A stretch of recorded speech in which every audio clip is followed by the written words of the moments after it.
Hello everyone and welcome to counting. Obviously, I don't mean regular counting that we all learned from elementary school. I'm talking about counting in discrete math. Instead of counting different objects, we're going to be counting the number of different ways there are to do a certain task, or a certain series of tasks. The basic thing you need to know is there are 3 rules of counting. Let's start with the sum rule. The sum rule states, for 2 separate tasks A and B, A can be done m ways, and B can be done in n many ways. M and n are integers greater than 0. Therefore, A and B can be done in m plus n many ways. Here's an example to clarify. At a restaurant, the menu has 7 non-vegetarian meals and 4 vegetarian meals. You can only pick one meal. How many ways are there to do this? So let's let task A be picking a non-vegetarian meal, and let task B represent picking a vegetarian meal. So there are 7 ways to pick a non-vegetarian meal, or 4 ways to pick a vegetarian meal.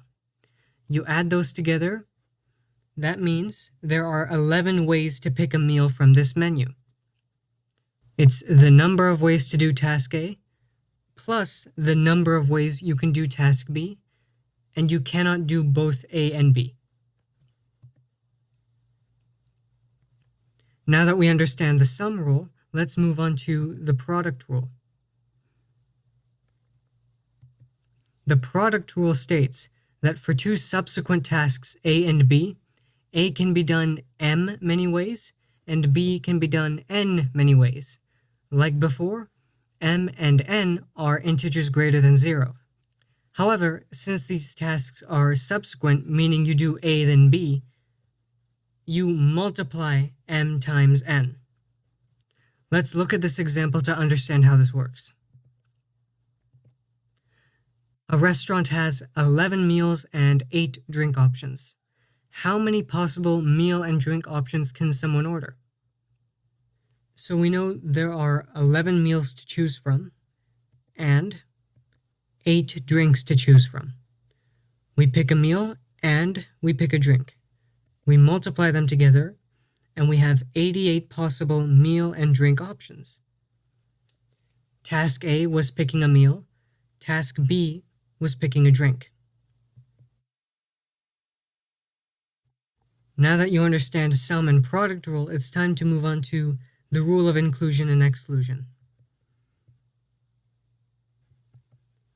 Imagine there are 2 sets, A and B. We want to find out the size of A union B. We start by adding the size of set A and the size of set B, but we end up double counting any items that appear in both sets. To fix this, we must subtract the size of the intersection represented by A intersect B.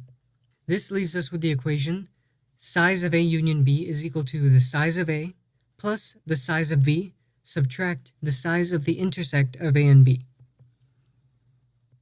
Let's use this diagram to understand better. You have X, which only belongs to A. You have Y, which only belongs to B. And you have Z, which is in the intersection. Since item Z appears twice, it has to be subtracted once in order to get the real size of A union B. If you want a more detailed explanation of the rule of inclusion and exclusion, and a better understanding of what sets are, I highly recommend you watch this set theory video from last week.